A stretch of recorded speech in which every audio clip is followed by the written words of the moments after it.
What's going on, guys? Appreciate you giving me the opportunity to come visit with you guys. And I know that everything going on out there, it's crazy, but, like anything in life, sometimes it's how you respond to it. And I know that I had the opportunity to kind of do send some other virtual clinics and just kind of learn. And, I mean, my wife the other day, I walked out of the office and it's about 5 o'clock. She's like, "Where in the world have you been?" And I was like, "I got caught in this rabbit hole in these clinics." Because, I mean, it's just pretty awesome, though, that what's going on. Obviously, the circumstance is tough, but just the way that coaches have been able to kind of collaborate and exchange some ideas. And it's pretty interesting how with everything going on, the teachers and coaches figured out pretty quickly how to, do everything.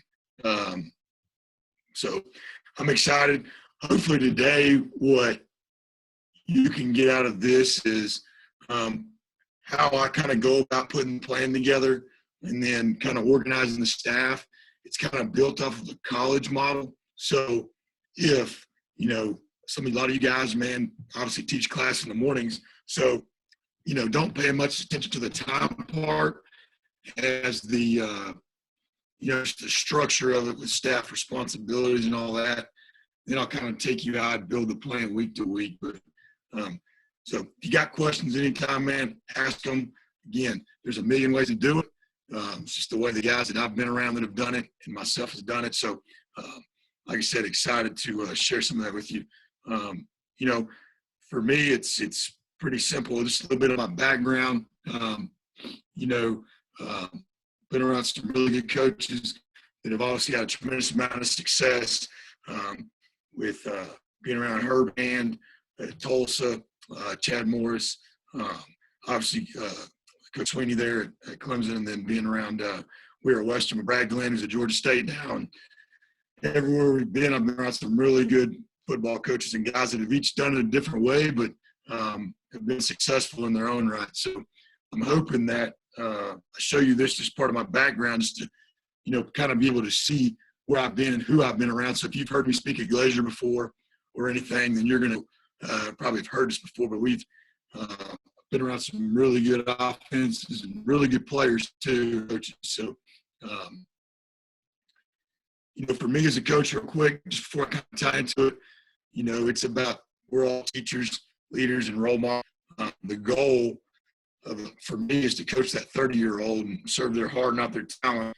And that starts with obviously being a great teacher. I don't think you can be a good coach and not be a great teacher. But that starts communication and understanding those players are going to learn in different ways. And it's our job as coaches to help facilitate and figure that out. And then that starts with the preparation that we give those guys and going in that meeting room every day to help those guys be successful. Passionate. I think, you can't do this job and not be passionate about it. There's so much noise or stuff that goes on around you that you can't control, that when you walk in that meeting room every day, whether it be with your staff or your players, man, you've got to go in there with an unbelievable passion to, give those guys the best plan and give them the most chance to be successful. And I think that starts with your energy level. And for you to be successful, and then obviously you got to want to coach every day, and then constantly want to get better, your attitude and your effort, like going on right now. It's how you're bringing your best every day. We all know there's long hours, long days. Speak victory to them. There's enough external noise. Man, it's still belief in those guys every time you get a chance to talk to them. And I'm a firm believer the longer I've done this that, it's about making those guys believe that they can have success. And, I think that all starts from when you walk out of that staff room into the front of your players. People follow the messenger before they follow the message. So how you convey that is going to be extremely important. And then, hey, there's times we've all as coaches, you sit there and, you're dealing with the situation in the game, making an adjustment, and probably drawing it on a whiteboard, and you're like, man, I hope this works. And in your mind, though, you've got to convey that to where those players believe that. And you can't let them see you sweat, because if there's any doubt in your mind, then they're going to be doubtful. So then obviously the organization part, obviously our time is extremely valuable. A lot of you guys obviously teach class as well. So understanding with that, man, being extremely organized and when you have that time, maximizing it with your meetings, your walkthrough, have that, detailed plan. And then obviously the attention to detail. This game, as we all know on offense especially, there's 2 or 3 plays that usually dictate the outcome of a ball game. So, don't let anything slip, man, because if it just kind of keeps ballooning up, it becomes a big problem. Obviously, those guys not taking a drill off as coaches, man, we're fired up, rolling from drill to drill. I always tell the players, don't let me beat them to the next drill. And it's a simple game made complex by coaches. It's pad level alignment technique and assignment ball. And then be accountable, to your players, to your staff members as well. That's the cornerstone for being successful as a program. And then obviously working towards a common goal together. Philosophy-wise, man, everybody may be different no matter what you're doing, but, it's go top speed. Speed and ball security win in football, whatever level you're at. For those guys, man, when obviously I'm a member of the FFCA right now, since Coach Gruden's back on the sideline, I've been running the, Fired Football Coaches Association. But, you're always wanting to be able to get that 4 to 6 seconds of relentless effort from those guys every play. You're going to peak. So, get those guys to be relentless for those 4 to 6 seconds. No confusion. How do you win weekly? Well, it's you get your position group or your unit, if you're a coordinator, to play better than your opponent week to week. And, that's don't walk out on that field as a player. You say, don't walk out there not prepared. It's the same thing as for you as a coach. Don't be confused. Give them a simple plan to be successful. Theories varies. I believe whatever offense you run, every drive ends with the kick. Whether that be it's hey, you're field packed up, get 2 first downs and punt. Flip that field position. Play that battle of situational football. And then obviously we'd love to end them all with the PAT or a field goal, but always reserve the right to kick as an offense. If you do that, you're not turning the ball over. You're giving yourselves a chance to be successful. So that's one thing on day one I talk to those guys about. And obviously wherever I land next will be the same as well. But, every drive ends the kick.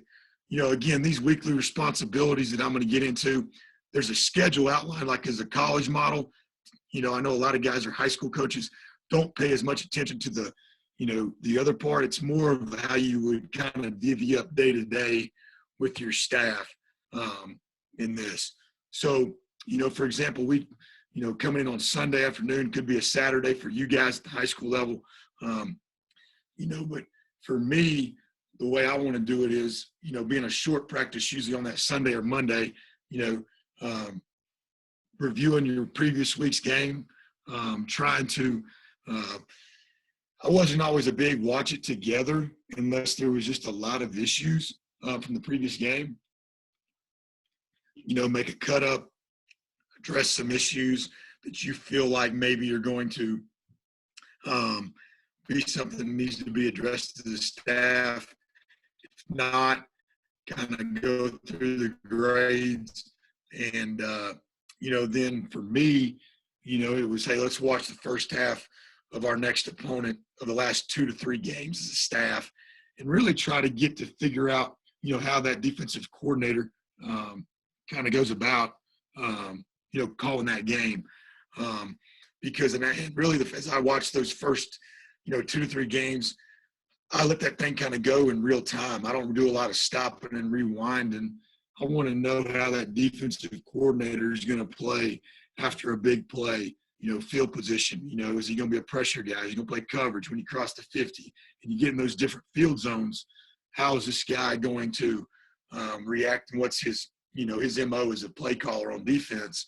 And then that's really, for me, about the only time outside of towards the end of the week on Friday or like on Saturday morning where I would watch, real games. After that, it was more of I want to get into cut-ups and start really diving into how they align to formations, adjust to motions. Because, okay, I've got a visual now in my head. Here's how they're going to line. Here's how they adjust to motion in this formation, all those things. And so that was for me to build that plan. And then obviously, for me, I want to be able to, because we got those cut-ups on that Sunday, man, I want to be able to start really getting my pass game thoughts together based off the brief scouting report that you've gotten. And again, at the high school level, that may be a deal where, whether you've got, your middle school staff, I know some guys will let those guys break down film, exchange the tape and all that, trying to get those cuts done. And obviously with technologies we're finding out, do a lot from the house, and trying to build that, obviously, because you're in class during the morning and those things. And then a self-scout, for me, as I'll talk about in a second, I like to be able to kind of, obviously, week to week, do a self-scout with them. I'm really big on doing if you're working off a 12-game model in college, about every 3 weeks of really seeing where, there's some big tendencies coming in. You're going to do what you do, and you want to have some tendencies. You don't have any tendencies, and you're probably not very good. But, it may be, hey, if I'm at a 2x2, 11 personnel spread formation, if I'm motioning that tight end in there, am I, what's my percentage run to pass, and it may be, hey, okay, I need to motion him in and throw the ball. Or just being able to kind of, your script and kind of adapt to break some tendencies along the way. So you got a young coach on your staff, somebody that's coming in, that's something that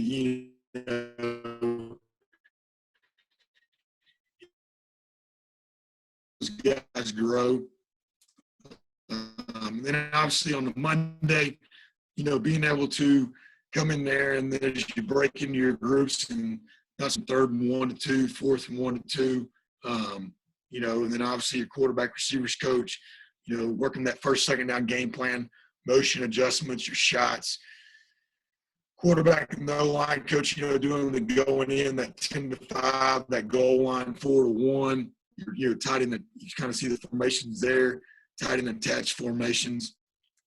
And then giving, the tight end coach that 2nd and 10 coming out, backed up responsibility.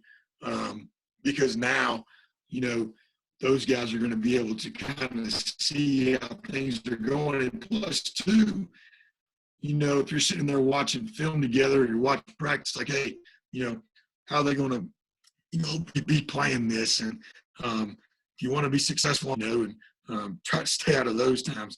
And then obviously, quarterback, receivers coach working that empty stuff, and then giving your receivers guy, shot ideas, 4th down and specials. The other thing, part of this too, is allowing those guys to grow.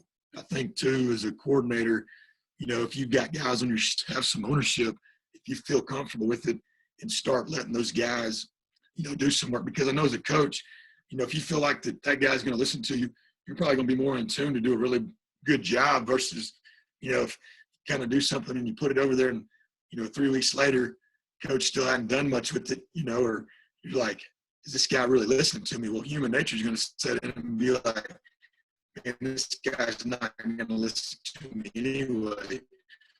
So always trying to allow guys to grow where you feel like you can. Now if you're a new staff and you got a bunch of guys, but if you got guys that are you've been with or you trust, or well, man, I think it's a great opportunity to help develop them to, be able to work on becoming a coordinator. That's kind of the, for the Monday. And then obviously get into a Tuesday, it's the 3rd down, try to stay a day ahead for what's coming next.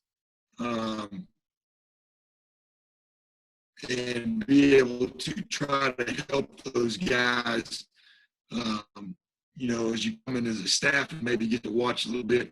Now I can say, hey, what do you guys think in these situations? Coach, and then obviously on that, got a question that Tuesday, after practice, and I'll count. Okay, guys. What are 3 to 5 defensive tendencies that you value the most week in and week out when scouting your opponent? I think you kind of cut there a little bit. As far, I think it's, you say 3 to 5 tendencies that I'm looking for. Yeah, from a defense. Yeah, so I want to know, how they're going to play you. Obviously red zone. want to know how those guys are going to play you backed up from the field position. But after a big play, is this guy going to be a pressure guy? When does he like to bring that pressure? Is he more of a conservative guy, or is he more of a take a chance guy? Because now, as most of us offensive guys, you get to certain things, you cross the 50 and you want to take a shot or whatever that is. I want to know, is this guy going to be somebody that's going to, hey, no matter what the situation is in the game, is he going to take a chance? Or is this a guy that's going to sit back or allow me to kind of play more, open field calls versus just, is he a risk guy? I think the biggest thing is, from a formation breakdown, I want to know, which formations, whether that be my unbalanced stuff, my FSL formation sideline stuff, where are those guys? Are they going to move that nickel Sam to the boundary? Are they a formation, defense where they feel their boundary? All those things, because now I'm going to be able to say, okay, what do I feel like that I'm going to be able to kind of create those matchups? Because as we kind of get into this thing here in a second, for me, it's, my biggest thing is, use your strengths, but I want to take those, get my best players formationally and get them matched up, obviously on the lesser player defensively. So, so we'll talk about Tuesday, and then obviously getting into, some open game plan thoughts, red zone landmark specials, start talking about first nine. If you're there, for me, trying to be able, in a perfect world, you can hit that first nine on a Wednesday's practice, and then be able to hit it again on Thursday, depending on if you're a right, left guy, if hash is important, there may be, certain calls you like, left hash or the right hash, being able to kind of flip those calls if you like them on both sides, to where that way your guys have a solid understanding of what you've been doing. And then obviously Wednesday, we'll be able to get into those series openers. I'll go through the call sheet here in a minute, finalizing that third down, being able to kind of review the base game plan thoughts that we've got, those red zone thoughts. And then obviously I'm a big landmark guy. As far as, when I look at in my breakdowns and my cut-ups, that 45 to 40, 40 to 35, 35 to 30, 30 into 25, and then get into the red zone, is how defenses play in those certain times. And so I'm big in that because, again, I think, those defensive guys they're going to do what they do. They're not going to change just because they're playing you this week.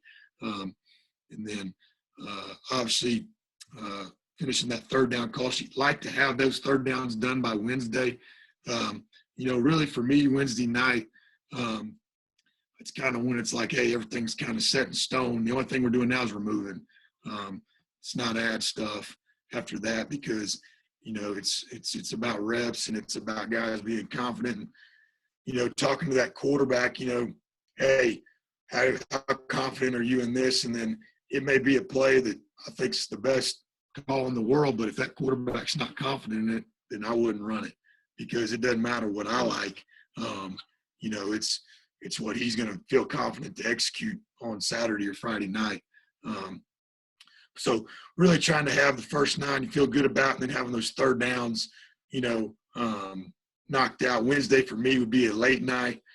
I'd get up there, put some music on, and kind of I'd start from the furthest, D&D on third down, and then I would watch it all the way to third and short and just kind of clear thoughts and I liked it to where everybody else was gone, but, I could kind of just get in there and just, go back through it from what we've talked about as a staff and just put the final piece together to kind of get ready for it. And obviously Thursday, finalizing those red zone landmarks, the receivers coach and the O-line coach, or vice versa if you're a quarterback guy. Then finalizing those fourth downs, coming out, second 10 thoughts, if you got any, that you need to add to and go to, finishing up that script tape, and being able to put that final thing together. And then obviously at practices, we'll talk about in a second, how we kind of do Thursday, making sure it's clean, and things that, each day as you come in there, what do we need to watch or what do we need to take out of this thing that we don't feel confident? Hey, we can't do that. And kind of getting into Friday, at the bottom there, you kind of see, obviously in college, Friday, you're not doing much in this. Could be backed up a day if you're high school because you're obviously playing. But, having daily film for those guys to watch off your cut-ups, a lot of you guys use Huddle at the high school level, being able to have certain things specific for those guys. For Monday, I'd always have those guys when they come in, or obviously if you've got the ability for those guys to log in, I want those guys to watch the last game or the most relevant on our next week's game, and kind of get an idea for how that guy, how that coordinator calls it, especially if you're a quarterback, and figuring out anticipation and where I'm going to be going, what they like coverage-wise. And then Tuesday, getting into certain formations there, as you kind of see, I've got two that are on there, just two-back sets, but base down cut-ups, for those guys to watch, and then obviously tying into what we'll be doing at practice that day as well. And then Wednesday, letting them watch third downs and big play cut-ups, what the defense is obviously had trouble with, because, hey, if you're playing a team and they struggle, against inside zone, and that's something you do in your system, well, it's just common courtesy as an offensive coach, I would run inside zone because obviously see if they've worked it and correct their problems because, if they've got some deficiencies, continue to expose those. And then Thursday, script tape, being able to watch kind of a 25-play cut-up versus the opponent. And what I like to do on that is be able to let the quarterback, if you've got a guy you want, let him lead that meeting with your players. And, and obviously you put it together, but let that quarterback talk and let him speak, because now those players are hearing him, what he's thinking. And the way I would build that is, for example, we talk about first 9, it's, hey, if we're running inside zone first play, it's going to be, hey, that slide will say, hey, we want to think inside zone here. And then you're going to give the formation that you're going to call it out of, how they align. And then you maybe want to give a worst case scenario look with the pressure. That's a percentage they're going to do out of that. Show that, and then have your quarterback leading that room to where now he's talking through everybody. Hey, we may be side adjusting on this. If we get this look, we're going to throw the tag out there. If we might have a bow concept tag, hey, we won't throw that speed out. That apex player's coming. We're going to, take the easy one. So now those receivers, and quarterbacks are on the same page, but everybody's hearing the same thing. And so being able to do that, this next slide here is, and we'll talk a little bit more about that as we get ahead a little bit. Depending on who what position you coach as the coordinator, this is based off of the quarterback's coach, being the play caller. Obviously he's responsible for that game plan, calling that offense, putting the final piece of that call sheet together, the red zone run game going in, the run game thoughts, the OL coach, man. Relying extremely heavy on that O-line coach for that because, that's obviously his bread and butter. But the biggest thing is being able to, for me, it was never, I don't care what we run in the run game. It's, I want to do what we need to do and make the adjustments. So, it's critical with that position, having a guy that you trust. It's going to get you good information fast, if you're sitting there and I'm running outside zone to a wide 2-eye, and zone landmarks, first 9 plays, landmark thoughts, special tricks, and then overtime plan. A lot of these things are repeated with these coaches because everybody's involved, and then obviously there's certain parts, obviously the offensive run game with the O-line coach, 3rd and 1, 2, short yardage again, Been the running back coach, giving him, that overtime area to kind of focus on play action shots, fourth downs, ball security, and then a 2-minute game deciding thoughts. Who's that guy on your staff, in the half, the middle 8, 4-minute, who are you talking to? That's kind of his area that he's going to focus on to be able to help you when you get in those moments. That time management guy, last plays of the game, victory, last play, Big Ben, which is a Hail Mary call. Talked about 4-minute. Then that receivers coach, the passing game, obviously first, second down ideas, motion guy, shots and ideas. If you're an empty guy, man, for me preparing, when I watch formations, I'm going to talk about this in a second, I started empty, worked my way in and, kind of see how they're going to play that, whether that be different personnel, 0, 10, 11, 12, whatever your stuff you guys have personnel-wise, and your thought there. But, third down and 3+, and then obviously the first 9 being in that sudden change guy. Hey, how does this guy play against sudden change? Or is he a pressure guy? Is he a play coverage, to help you build that call?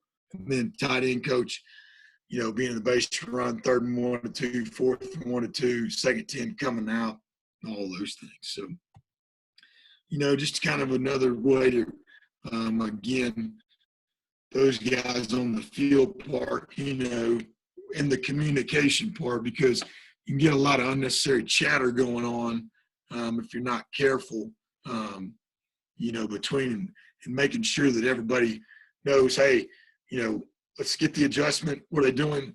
And let's roll, not have just a bunch of, as I call it, play-by-play sometimes. You can get into, a lot of talk that, just takes the play caller out of rhythm sometimes. So what information does he want? How does he want it? And then being able to help him in that situation.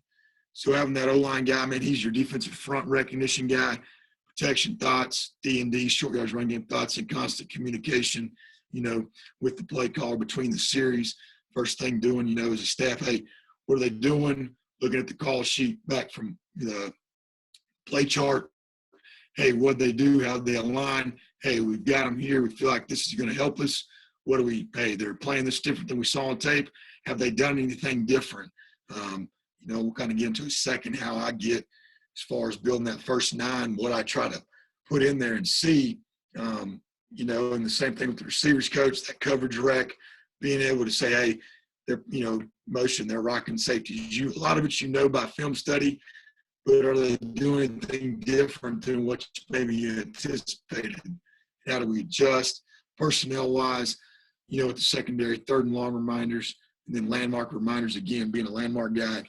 Hey, coach, you get to the 40-yard line here. Don't forget this, and that guy may not respond to you, but he's heard you, obviously, personnel guys on the field, and again, this can adjust to however you want to do it, and then obviously communicating with those receivers between the series based off who's up top, who's down, and that tight end guy, being a guy, if you're a coordinator, some guys, they want D&D, hash, and yard line. Some guys just want the yard line and the D&D. If you just call formation, if you don't right or left it, and it doesn't matter. So, who's that naked reverses guy? Who's watching that backside to see if they're chasing and pursuing, where you can get them on a naked or get them on a reverse, play actions. Bam was just a wheel route. Hey, we have a wheel route there that we can get, and keep track of your shots. This may be if you're a high school staff, some guys that maybe, younger coaches that maybe be charting for you, middle school guys, if you've got those guys. In that running back coach, short yardage field position, being able to communicate those game plan thoughts, the blitz stuff. Hey, this is what they're doing. Here's our adjustment. Hey, here's some protection issues we've got. Talking to that O-line coach, let's get those things corrected.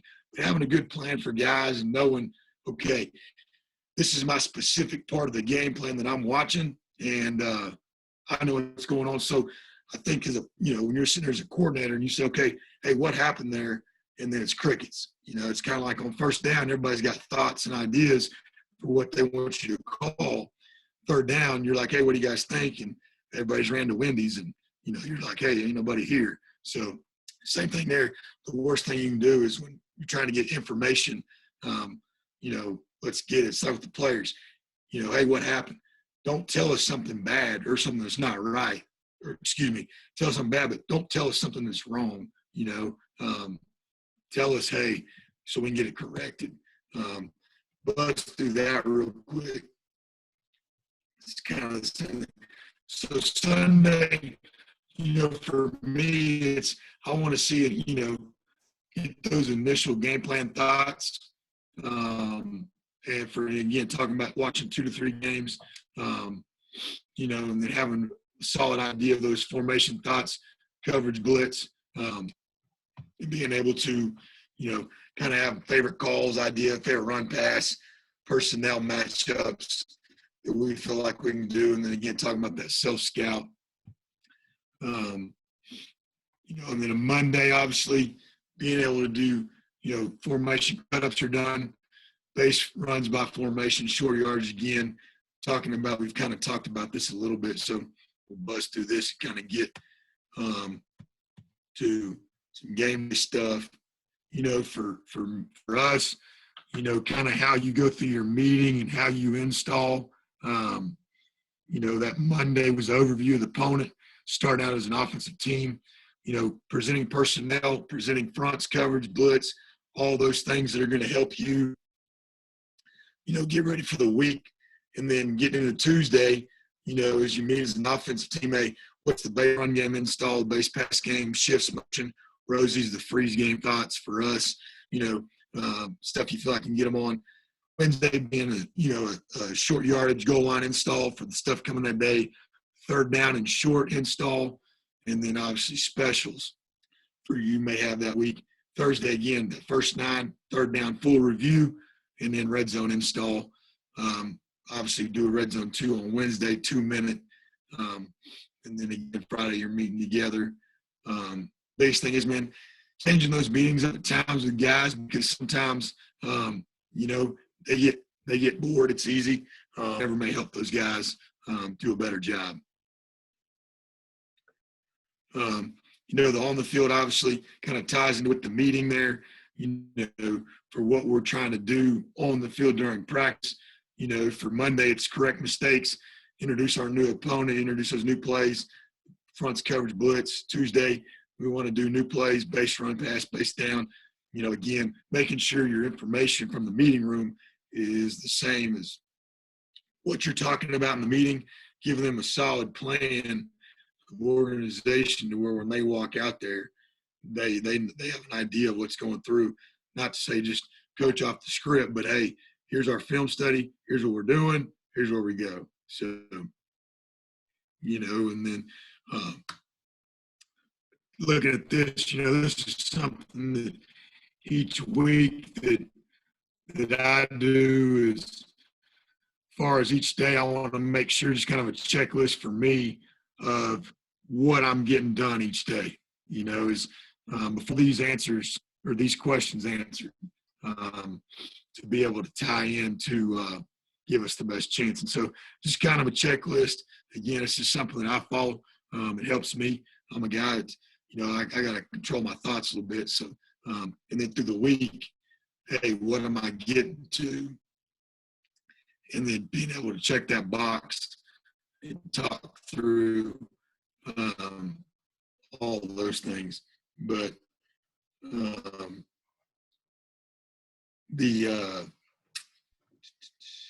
kind of see a lot of this is just the same. Now I know what day of the week or, hey, part of the call sheet's done, ready to go for all that. As your staff, again, being able to help those guys, and how you present to the offense.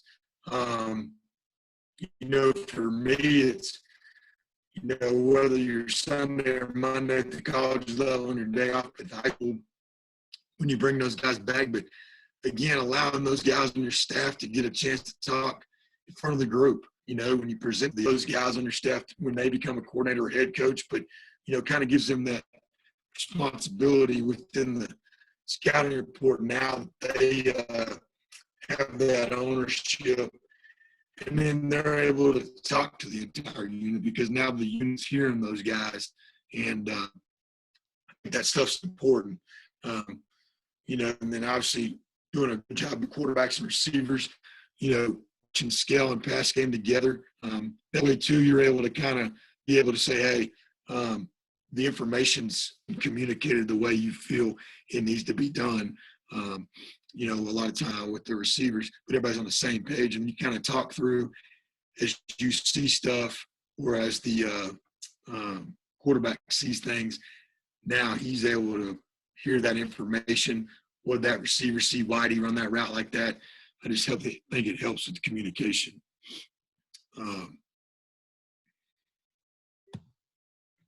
So getting in here to this call sheet here, if you're a guy that's been around, that Tulsa, Clemson, tree, we're all kind of the same and operating in this world, for how we build it, those first 9 plays there that we've gotten, then, for those calls on third down, you kind of see. And so if you're looking at this sheet, it's kind of on a, 11 by 14 page. So that side on the right there would be underneath there, but it kind of just goes through a full, and so did a study a few years ago, how many calls per game you get in each situation, and then being able to build, those third down calls based off how many you think. And on some of those calls, the way my mind works, man, it works off where the hashes are. That call may be the same written down over here to the left as is the right, it just depends on what works for you, and you kind of take it as it goes. It's just what I like, and for me and the way my mind works. So as I build this plan, I've got what I call a ready list. And so if you're thinking in terms of, you got two dry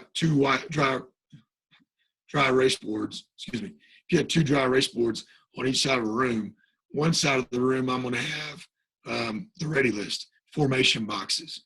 And so say spread, for example, I've got that box and I've got that thing by, runs, play actions, drop back, RPO, quick game, screens, nakeds, shots, reverses. And so I've got each one of those for each formation box. So as I'm watching the cut-ups, I'm watching and I'm putting my thoughts on that ready list. So now as it goes to the ready list, then I move it to the call sheet as we go. So not everything that may be on your ready list is going to go and be on the call sheet, but it kind of allows you to collect those thoughts in each formation. And then in each formation box, I've got, up there in one of the corners, I've got a house blitz, answer if that's something they do, a field blitz answer, a boundary blitz, and maybe a corner cat if that's something that those guys do. And a lot of times those answers are going to stay the same week to week by formation, and it's going to stay the same a lot in each formation.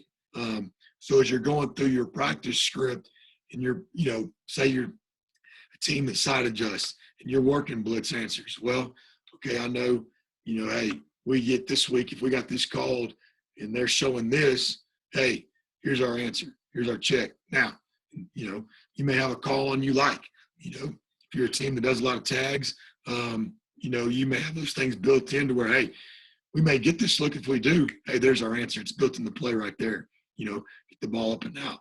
So being able to communicate that, and then as you take that list, to pull it to your board on the call sheet. So, as you looked at your cut-ups, those are going to match the information that you're getting, obviously, to put up on that ready list. And now as you're in your meeting with your quarterbacks or as a staff, you're putting those things in those formation boxes, as we most do, and then now tie that into the call sheet for what you like. And then taking this call sheet here, and then I'll actually blow it up and have it like as a magnet as well. And then that way I can kind of build the call sheet on the board where everybody kind of can see it, and then be able to take that into the one that print out. But, in that first 9 there, for me, being able to, I'm not a big, you got your base plays you're going to run. To me, it's about presentation. It's about being able to take, what you do really good. If hey, this week that O-line coach says, hey, man, I love power this week. Well, all right, great. Let's find, 7 to 9 ways formationally that we can run power and be able to do that. And then, maybe add an orbit motion or however it is, you tie it together. But, it's a formation deal. So each week, in that first 9, I want to try to show maybe 2 to 3 at the max, but formation or alignments that maybe I've not shown on tape running a base call, because now I want to see, okay, how's this defensive coordinator going to line up to this call or to this formation? And then, okay, is it how I think he's going to line, or is it going to be different? And then that's going to let you know, hey, some of these things that you may have ready to go for the rest of the game, for when you can present them, you're going to be like, hey, we feel like we're going to have a shot here. Hey, here's our answer to this for how they aligned on that. Being able to show, a screen, a naked, shot, if you feel like that's something that you can take advantage of early on. Sometimes a reverse maybe. If you feel like you've seen on tape that you may have something there. FSL look, putting something into the boundary, motioning back to the field, different things, trying to get an empty formation. I want those guys to have to align to as much things in that first 9 within the base of what we do to create some confusion for what's fixing to happen. And then being able to take that information and tie that into, obviously, how you're going to call a game. And some guys are obviously, they call off feel. Other guys are more off its, memorization and what they think and how they built that through the game. I think you kind of got to be able to do a little bit of both. That's just my opinion. You get into a game, hey, this is happening. Hey, you may line up in your mind. You may have thought, hey, we might not be able to run inside zone this week very well. And you get in there and you're having a tremendous amount of success with it. Well, it's not hard to figure out. Keep doing it, and it's, make them stop it. So if you can be simple and keep doing it, keep doing it. But then, so as they get out of the first 9, on that third down call sheet there, it's, you see the blitz and the man in there. That's just the percentage of how much pressure you're going to get on those downs. And then obviously how much percentage you're going to get man. And that's going to help you build those calls. 3rd and 2, he's an 80% blitz guy. Well, probably going to have some blitz answers in there. If he's only 10% man, probably not going to have a lot of man calls in there, and then obviously through the, 3rd and 3, 3rd and 4, 3rd and 5, 3rd and 6, 3rd and 7 to 10, 3rd and 11, obviously, 3rd and 11, hey, what do you want to run? But thing is, as you look at this call sheet, the breakdowns in my cut-ups, whenever I get those cut-ups and I'm watching that third and say there's a 3rd and 11 call or cut. Well, as I watch that, I'm gonna watch that in sequence, because now I'm going to be able to say, okay, this information is going to match from my cut-ups, the percentage. Now I'm typing that in, and then, hey, I'm watching the 3rd and 7 to 10 cut-up. I know in this one, how many calls do I need? Whatever, you're comfortable with based off what you're seeing. A lot of that can be done in the off-season study, what you feel comfortable with, and kind of show a little quality control deal at the end, how we kind of came about. We got that information, from NFL QC, but how we saw, and then based off our own information, hey, we know we're getting X amount of 3rd and 5 calls per game. We know we need this many calls, and, a lot of those calls will be the same on 3rd and 7 to 10, or maybe, 3rd and 11 call.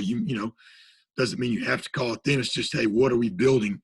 What are we working that week, especially when you're tying in your 3rd down, reps at practice. You're hitting to be able to match, so your guys know, hey, what do I really like on this, thought process when I get in this situation for the game. And then getting over there to the right side, you see kind of the fringe, the landmarks I talked about earlier, 45 once I cross the 50, man, and working those, and a lot of those are your shots and, different things, that you maybe are going to file in the whole deal, but it's going to allow you to, build those calls. And a lot of your guys are going to know those calls, and they're going to, it's week to week carry or things you feel like you can take advantage of because how they play you. And as I said earlier, as I do the landmark cut-ups, some guys are different in how they play you on those field positions. So I want to know that because, it's time we're going to get more man maybe in this, 40 to 35 yard range versus, more of a zone pressure, on that 35 and how he is getting into the red zone, that kind of that 25 range there.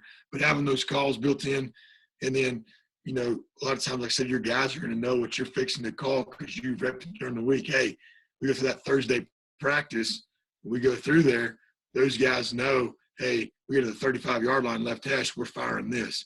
And so being able to help those guys. And then getting into the red zone there, helping those guys, what do we like? Same thing, the blitz and the man.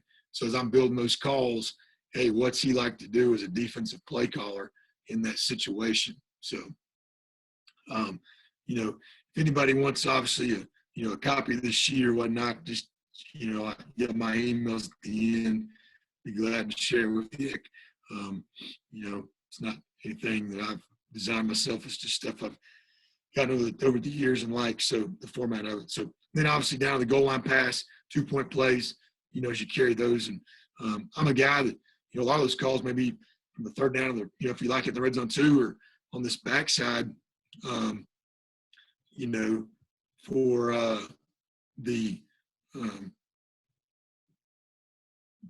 for the way my mind works, I'm a guy that it may be on this call sheet like 10 times.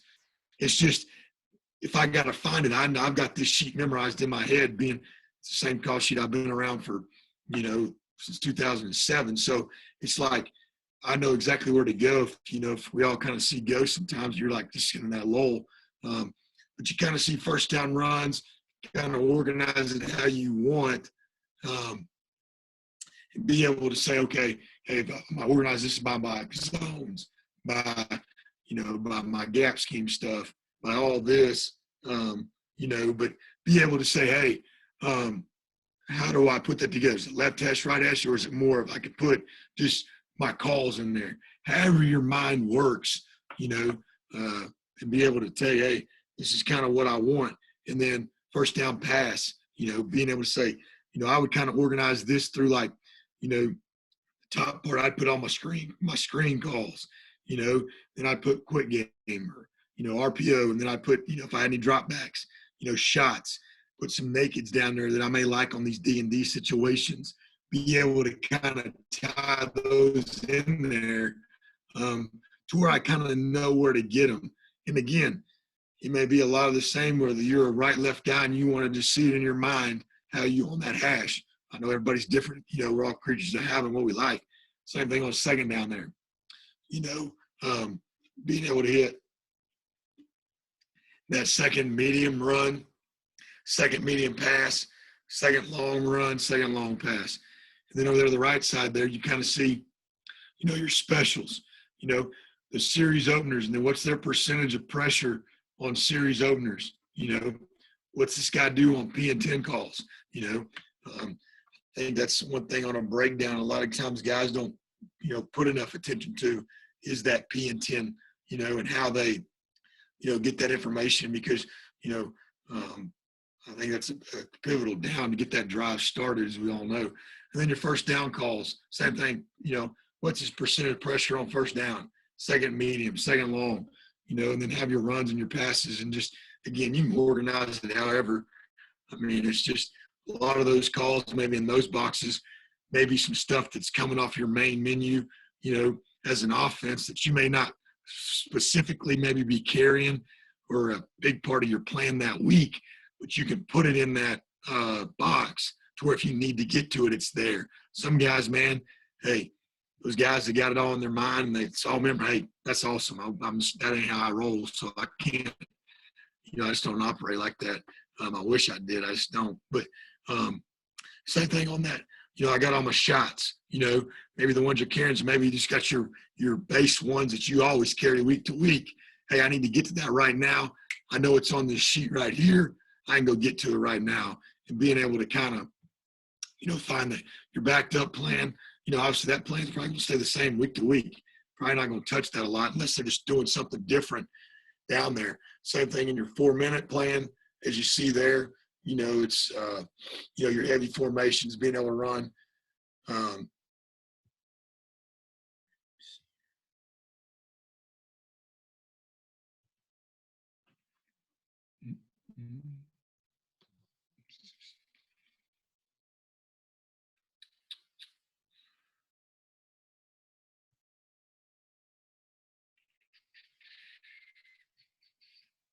See here, my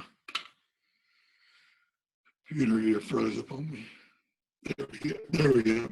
So see the bottom side of this. So where that little yellow box there is on the left side there, usually have there like either nakeds or I put my can't go wrongs. So say you've got a quarterback, man, that you're in the ball game and he looks out there, man, he sees 15 dudes. He's seeing ghosts. You got to calm his butt down. Well, you better have some base calls that you can get to right now that's going to help that quarterback, calm down. No, not a lot of reading. It's just, hey, whether it's quick game stuff, whether it's, just simple, bang eights, whatever it may be, man, we're catch balls out, hey, hand the ball, whatever it may be, kind of have an area for those. You kind of saw the box there from the second long. And then obviously if you got Wildcat, have your calls there. I'd change that week to week, quick game calls.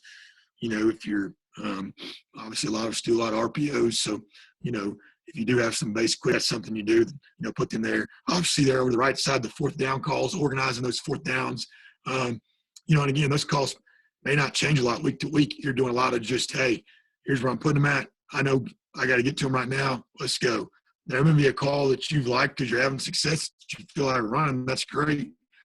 But maybe it's specifically I've seen on the fourth down cut what I can get to right now.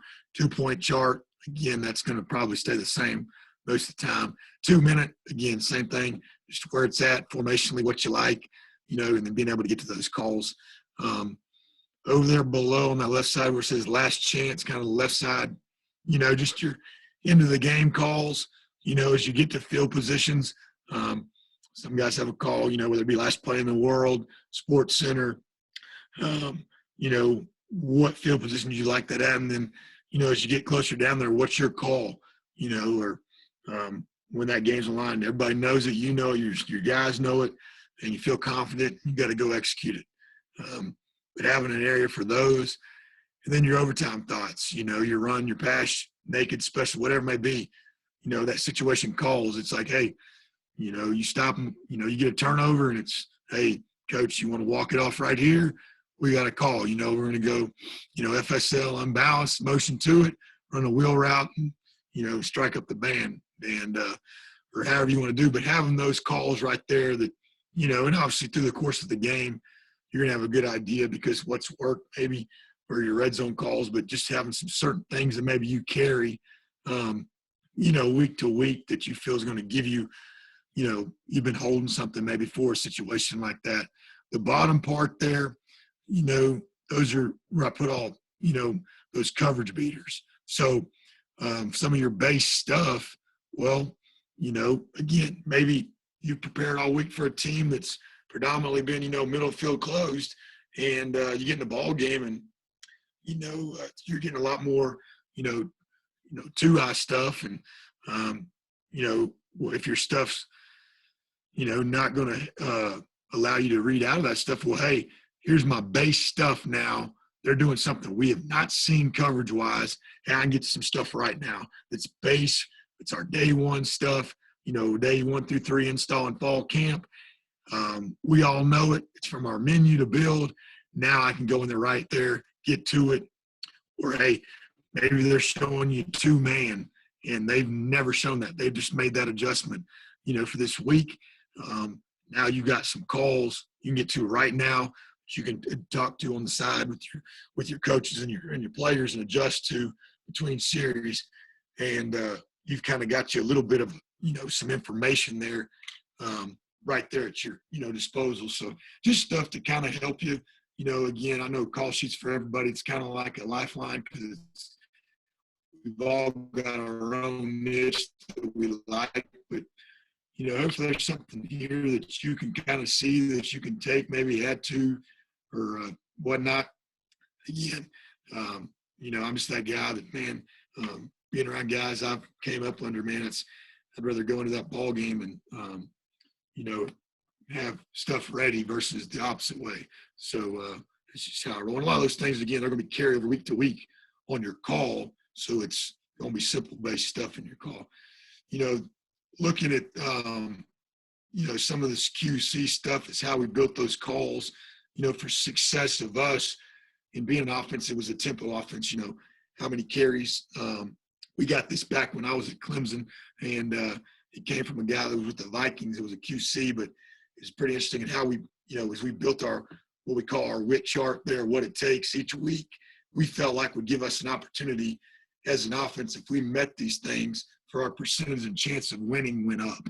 And as we've all kind of got these, but, it was like, for example, talking about the fumbles lost for carries, if you felt like obviously you want 0, but the reality is if you have 1 every 66, you're going to have a chance to, hit that championship mark.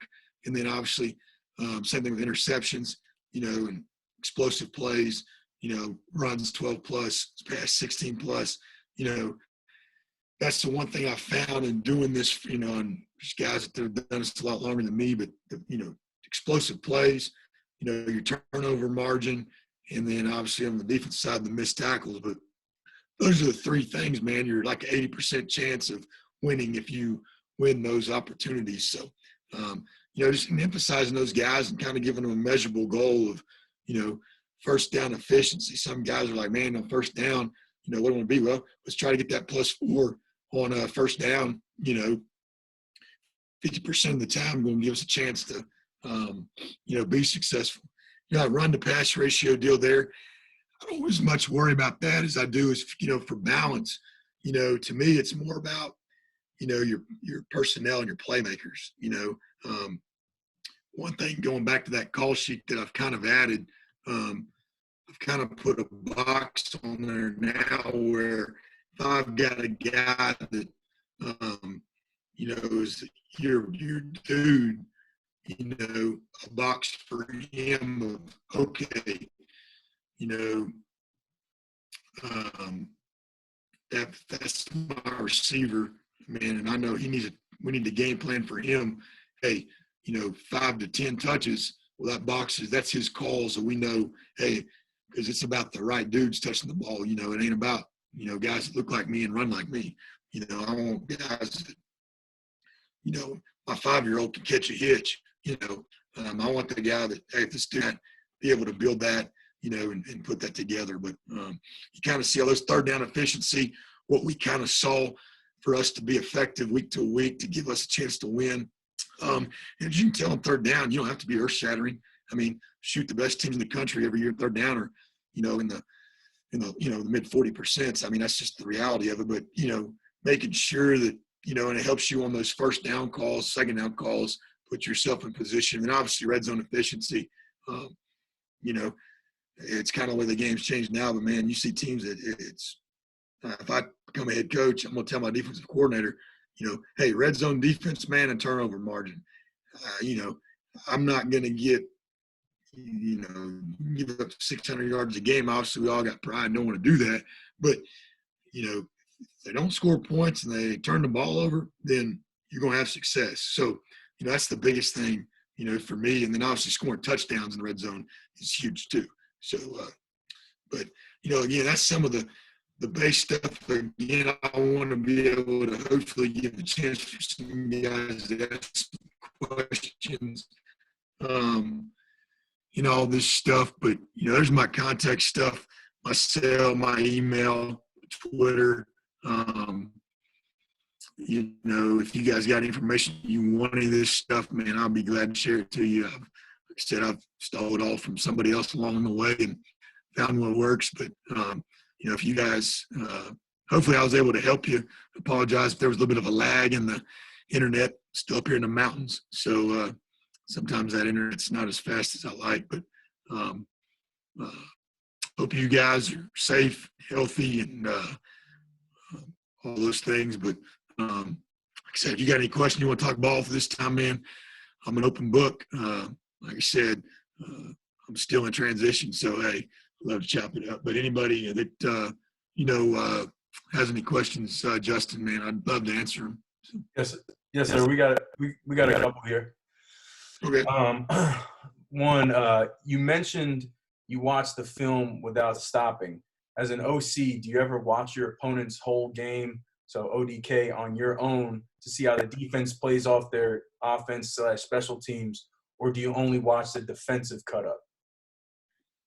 No, most of the time it's just the defensive cut up. Now, I've done it before where if I've had access to like the TV copy or something, or I'm just, I've done it both ways. But it's a great question, though.